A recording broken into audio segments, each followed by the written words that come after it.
wait. Okay. Okay. I'm going to share with you a little bit some of the principles that undergird the field of music therapy. Firstly, it is older than you might think. Actually, the use of music in medicine goes back to the Greeks. But in modern times, it comes out of some work that was done with veterans following World War II. In particular, some work done at the Menninger Clinic in Topeka, Kansas, which was founded by Carl Menninger, who was also a believer in addition to being a great psychiatrist. He worked with a man named Ethier Gaston to use music in the rehabilitation of some of the vets there who suffered traumatic injuries, including what we now know as PTSD.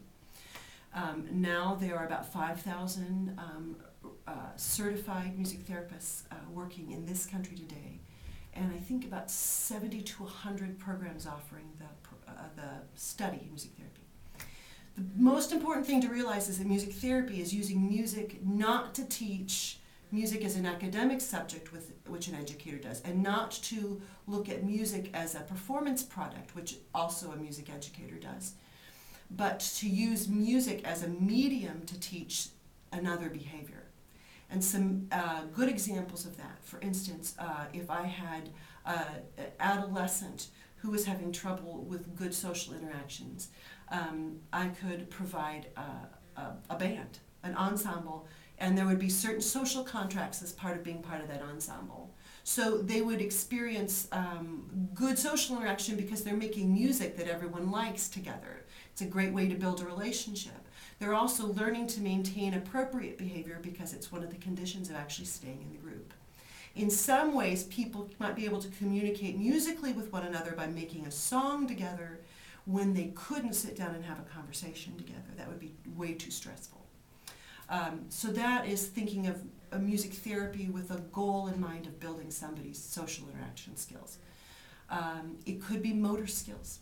In my case, when I first worked as a therapist, I worked in a facility for the developmentally disabled. These were children and adults with huge physical handicaps. The vast majority were quadriplegics. Most of them had tracheotomies. I had to learn about 13 stages of coma. I didn't know there were 13 stages of coma, but there are, right?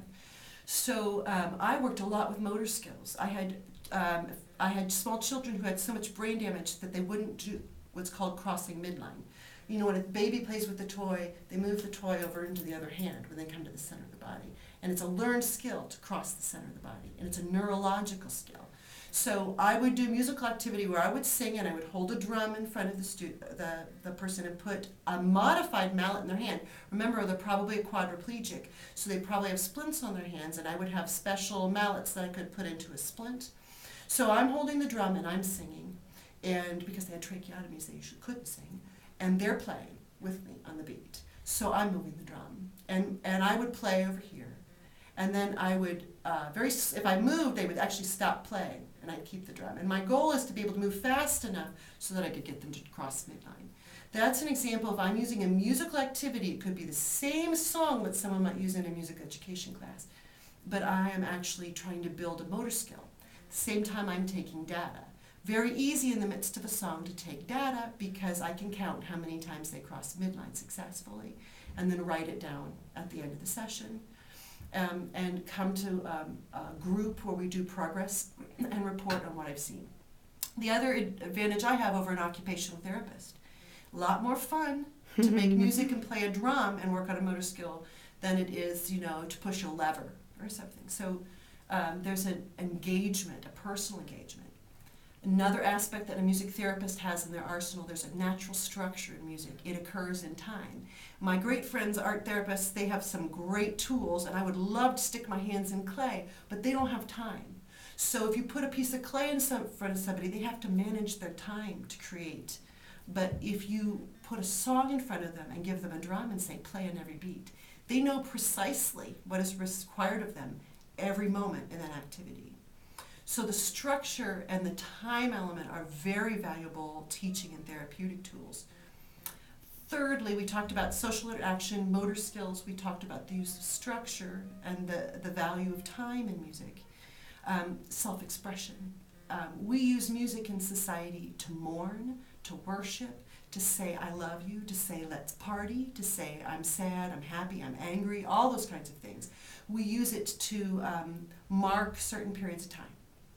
So I might use a songwriting activity for self-expression. Start with a song that somebody values and means something to them, and ask them to maybe write words to a new verse. Those are all activities that a therapist does. It's important to know that in music therapy we work in an interdisciplinary teams, and we're usually working on written goals that are agreed on by the team, and we're reporting back progress that we really write in terms of actual objective data.